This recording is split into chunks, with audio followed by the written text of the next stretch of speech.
বিজ্ঞান বলে পৃথিবীতে সূর্য কিংবা চাঁদের কোনো বিকল্প নেই। নীল এই গ্রহের প্রকৃতি থেমে যাবে যদি চাঁদ সূর্য না থাকে।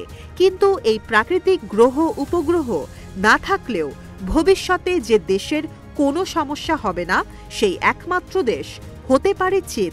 কারণ বিশাল আকারের কৃত্রিম সূর্য তৈরি করেছে বেইজিং। এই সূর্যে তাপ উৎপাদন ক্ষমতা 10 কোটি ডিগ্রি সেলসিয়াস পর্যন্ত।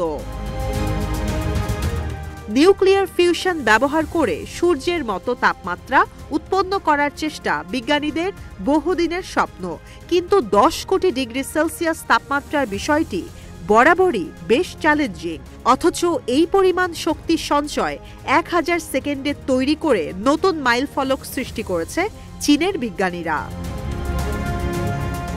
এই সূর্য তৈরি করেছেন চীনের একাডেমি অব সায়েন্সের institute of plasma physics. Fusion রিয়্যাক্টরগুলো সচল রাখা প্রয়োজন শক্তি উৎপন্ন করতে। যদিও এই রিয়্যাক্টর এখনো পুরোপুরি সক্ষমতা অর্জন করেনি যেখানে ফিউশনের কারণে শক্তি তৈরি হবে, কিন্তু যা অর্জন করেছে সেটা রেকর্ড। সূর্য যেভাবে অতিরিক্ত তাপে আর চাপে ফিউশনের মধ্য দিয়ে শক্তি উৎপন্ন করে, যে শক্তি পরে তাপে রূপান্তর হয়, তেমনি এই ফিউশনের মধ্য দিয়ে নবায়নযোগ্য জ্বালানিও তৈরি করা যায়।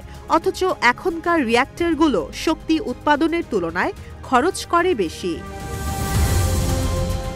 নিউক্লিয়ার ফিশন মূলত এমন একটি প্রক্রিয়া যেখানে বড় অণুর নিউক্লিয়াস ভেঙে ছোট ছোট নিউক্লিয়াসে পরিণত হয়, শক্তিও নির্গত হয়। অন্যদিকে নিউক্লিয়ার ফিউশন এমন প্রক্রিয়া যেখানে দুটি অণুর নিউক্লিয়াস একসঙ্গে হয়ে ভারী নিউক্লিয়াস তৈরি হয়, নির্গত হয় অনেক শক্তি। বলা হয় ফিশন বলতে বোঝায় অণুকে ভেঙে ফেলা, আর ফিউশন বলতে বোঝায় দুটি অণু একত্রীকরণ। দুটি প্রক্রিয়ায় প্রচুর শক্তি নির্গত হয়। ফিশনের অন্যতম উদাহরণ পরমাণু পাওয়ার প্ল্যান্টগুলো, আর ফিউশনের উদাহরণ সূর্য যেভাবে শক্তি উৎপাদন করে। ফিশনের প্রক্রিয়া সহজ হলেও ফিউশন বেশ জটিল। তবে এই প্রক্রিয়ায় পরমাণু বর্জ্য উৎপাদন বা গ্রিনহাউস গ্যাস নিঃসরণের পরিমাণ কম থাকে, যে কোনো দুর্ঘটনার সংখ্যাও কম থাকে।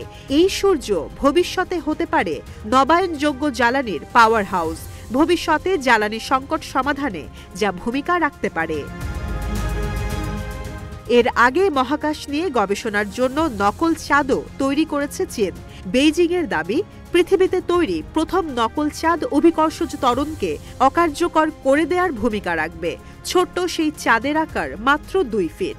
উপরিভাগ এমনভাবে তৈরি যে এই পাথরগুলো চাঁদের মাটির মতোই হালকা। যদিও চাঁদের অভিকর্ষজ ত্বরণ শূন্য না, পৃথিবীর চৌম্বক ক্ষেত্রের মতোই শক্তিশালী।